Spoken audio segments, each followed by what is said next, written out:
Görürsən maşını nə hala saldı? Cavandılar da, möhkəm sürürlər. Gəl keç oğlunun xətasından. Maşını bu hala salandan sonra Sən bağışla ki, Allah da səni bağışlasın.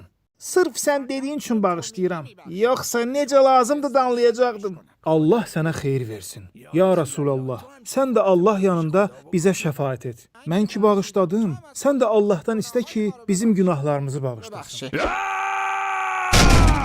Maşınım! Sənə haqqı oldu. Kafir, kafir, kafir.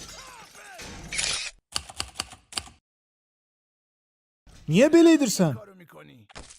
Ona göre ki siz kafirler burada olmayan insandan şefaat istiyorsunuz. Sizin bu əməliniz şirk ve küfürdür.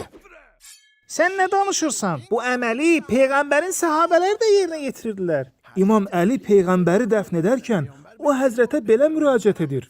Atam, anam sənə fəda olsun. Bizi Allah yanında yad eylə. Başqa bir səhabə də Peyğəmbərin dəfn mərasimindən öncə Peyğəmbərin cansız bədəni yanında məhz bu duanı edir. Heç bir səhabə Peyğəmbərin qəbrinin kənarına gedən bədəvi ərəbə heç bir irad bildirməyib. Halbuki həmin o bədəvi ərəb hamının gözü qarşısında Həzrəti Peyğəmbərdən şəfaət istədi. Yaxud da heç kim qıtlıq zamanı Həzrəti Peyğəmbərin qəbri kənarına gedən müsəlmana irad bildirməmişdi. Halbuki o şəxs belə fəryad edirdi. Ya Rasulallah, susuzluqdan ölmək üzrə olan ümmətin üçün su istə.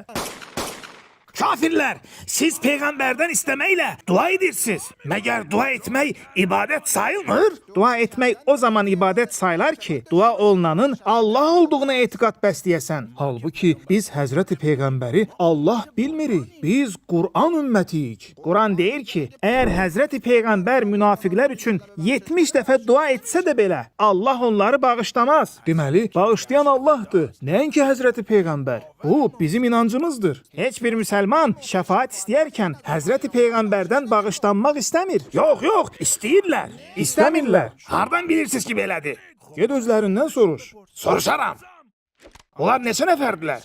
Təxminən 2 milyard nəfər. 2 milyard? Yəni 1000 nəfərdən də çoxdular. 2000, 1000 dəfə çox.